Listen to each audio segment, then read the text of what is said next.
जय श्री प्रिय कांत जू, जय जय नवल किशोर, जय गोपी चित चोर प्रभु, जय जय माखन चोर।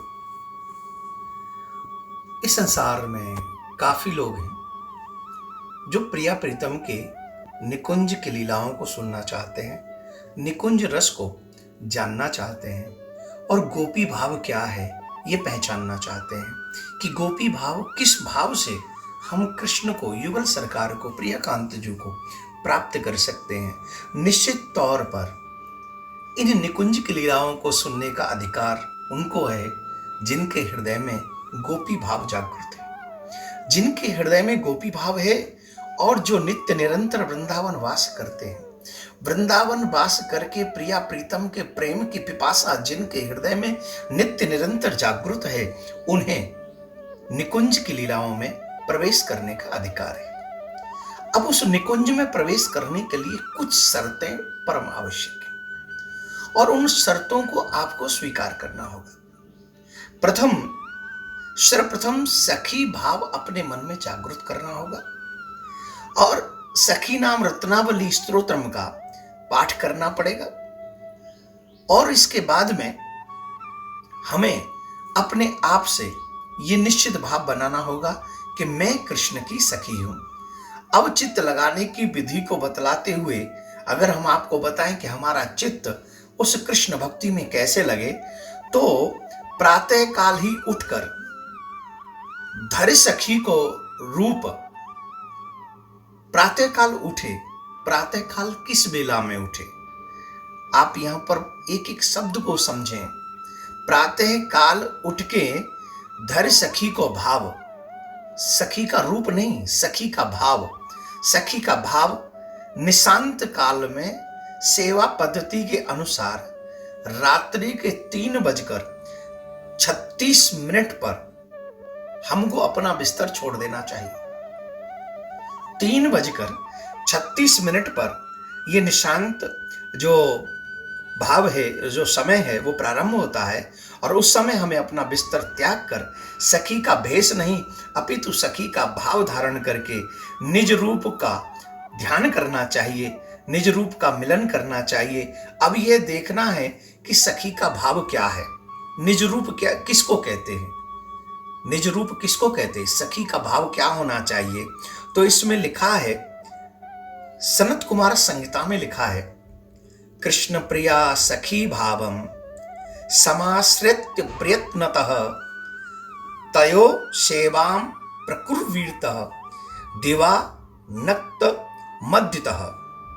अर्थात हमें जो सखी भाव मिला है, जैसे इसमें आगे भी लिखा है, आत्मा मानम चिंतयेत् तत्र तासाम मध्ये मनोरमाम रूप यौवन संपन्ना किशोरी प्रेमदाकृतिम नाना शिल्प कला विज्ञान कृष्ण भोगान रूपिणीम प्रार्थितामम कृष्णेन तत्र भोग परामुखीम।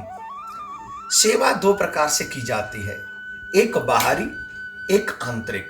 बाहरी का मतलब है जब आप और हम जाते हैं मंदिर में, पूजा करते हैं, सेवा करते हैं, भोग लगाते हैं इत्यादि उपक्रम है। और एक आंतरिक, अपने हृदय में स्थिर होकर हम अपने उस कृष्ण की, युगल सरकार की अपने हृदय में स्थित होकर उनकी पूजा करते हैं।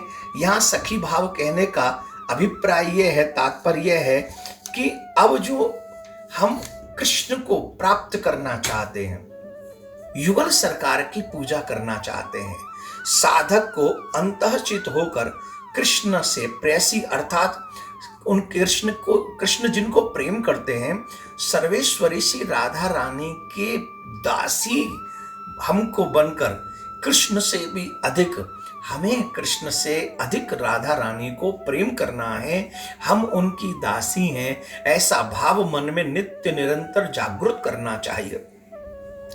अपनी आत्मा का इस प्रकार चिंतन करें कि नित्य निरंतर हम कौन हैं। बोले हम नित्य निरंतर सर्वेश्वर युगल सरकार की सेवा में रहने वाली गोपियां हैं, सखियां हैं। मेरी आकृति रूप यौवन संपन्ना किशोर अवस्था वाली है। मैं अनेक प्रकार की शिल्प तथा कलाओं में चतुर हूं। मैं कृष्ण को भोग के अनुरूप हूं, परंतु इसके बावजूद भी मैं हमेशा नित्य निरंतर सर्वेश्वरी श्री किशोरी जी की ही सेवा में रत रहती हूं। मैं किशोरी जी की ही सेवा में रहकर उनको मनाने की कोशिश करती हूं, प्रयास करती हूं। अब देखिए सखी भाव कितना सेवा भावी भाव है। सर्वेश्वर भगवान की अनंत कोट गोपियां हैं, परंतु वो नित्य जितनी भी गोपियां हैं वो किशोरी जी की कृपा प्राप्त करना चाहती हैं और किशोरी जी को प्रसन्न देखना चाहती हैं।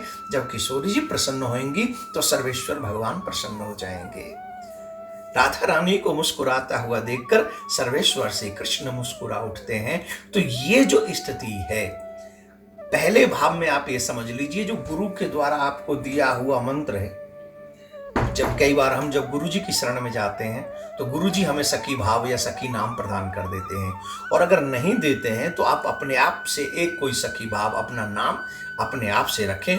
और मैं कृष्ण की सखी हूं, मैं और जो ललता, विशाखा, चित्रा, तुंगभद्रा इत्यादि सखियां हैं उनकी जो मंडली है, मैं उन्हीं में नित्य निरंतर वास करने वाली सखी हूं।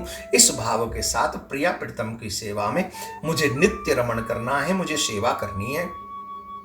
और सुबह से ही उठकर कितने बजे, 3:36 से बिस्तर त्याग कर हमेशा मन में भाव गोपिका बनाकर, और निशा जब तक रात्रि में आप शयन करने न जाएं तब तक ये प्रतिक्रिया जो गोपियां करती हैं पूरे दिन कृष्ण को मनाने की, उनकी सेवा की, शयन आरती की, मंगल आरती की, भोग आरती की, और ये जितनी भी हैं मैं कोशिश करूंगा जितनी भी मेरे से आगे भी बन पड़ेंगी मैं आप तक पहुंचाऊंगा।